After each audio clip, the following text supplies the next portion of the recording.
He basically started out because he got banned on, Facebook, and it turned out to be temporary. So he started YouTube. It's just like, this is just a little Band-Aid. And he's like, all right, now that we're back on Facebook, we'll do 80% Facebook, 20% YouTube.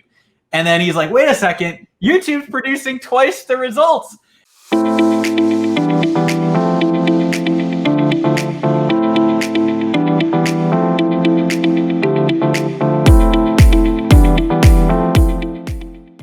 Where in their journey should they start paying attention to figuring out YouTube ads?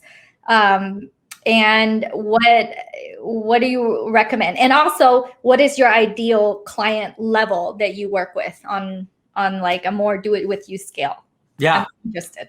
That's a great question. And honestly, what I would say is, it obviously is going to depend for everybody. But I would really encourage everyone to look into YouTube and see if this is something that you want to implement now, because the reality is, we have people of all sizes relying on YouTube, whether, if you're doing really well on Facebook, that's great, but you don't want to put all your eggs in one basket. So you can use YouTube. We also have other people, though, that Facebook's just kind of going downhill or not getting the same results that it used to. And then we add YouTube to the mix, and then they see even better results. I remember, one of our clients of mine, right? He basically started out because he got banned on, Facebook, and it turned out to be temporary. So he started YouTube. It's just like, this is just a little Band-Aid. And he's like, all right, now that we're back on Facebook, we'll do 80% Facebook, 20% YouTube. And then he's like, wait a second, YouTube's producing twice the results. And not only 2 times the number of, he was obviously looking for webinar registrations and then phone call bookings, but not only that, but now they're higher quality. And it's the same thing, the same thing with membership sites like Eli selling like membership sites. He cut his cost per membership acquisition in half with YouTube. And so when this happens, you're like, wait a second. So what happened with Ahmad? He said, wait a second. All right, let's just go 50-50. Let's ramp up this split test here. And YouTube's still doing even better and better and better. And so ultimately, where he had his first like big record breaking month, and this was a little bit ago now, and so now he's like continuing with that. But he switched it to 80% YouTube, 20% Facebook, and you see things like this. And it's the same thing, with with some of the other clients that we have. Like, I was actually just talking to one of my clients today, David Emmons, and he teaches people, artists, how to sell their artwork online, right? And so obviously very needed, especially now, NFTs or no? What was that?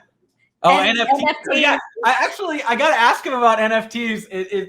We were talking a little bit about crypto. I should have talked about NFTs and stuff like that. I just kind of came up too because he was asking some questions about some of that with his, But anyways, he's got basically like a course, a $997 course, teaching these artists, historically more craft fair artisans, because he started out by creating these wonderful hanging water gardens, right? And so that's like his background, in crafts, and so he teaches people how to sell that artwork online. And so he's advertising on Facebook, but then he realized, we got him on YouTube. And that's now where the vast majority of all of his sales come from. And the reason for that is people are going on YouTube looking up, specifically, it's the intent. They're looking up, how do I sell my artwork online? And then his video comes up.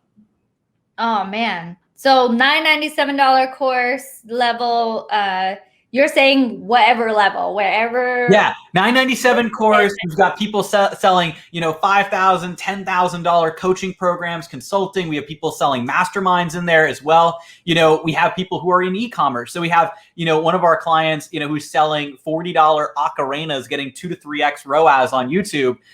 He's got like a little Legend of Zelda ocarina too. It works really well. It's kind of funny, but he's great. And so we have clients all over. We worked with Tufted Needle in the past. We've worked with universities, but we also do is we work with a lot of coaches, consultants, and course creators of all sizes. So, everybody, like I mentioned, like Ahmad and David, we have, Sarah, who does, teaches people how to do handstands, and which is just incredible. And, and running in front of videos on YouTube. It's like, I'm actually going to show you how to do it. And, and then you can go and get her course.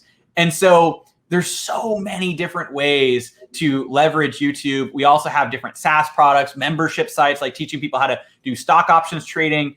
Actually, we'll talk about, maybe I want to keep diving into YouTube, but we'll talk a little bit about, we launched our own SaaS, keywordsearch.com, which basically is like a SaaS related to YouTube as well. And so now we're running YouTube ads for that. And yeah, so it works for all different sizes, all different types of companies.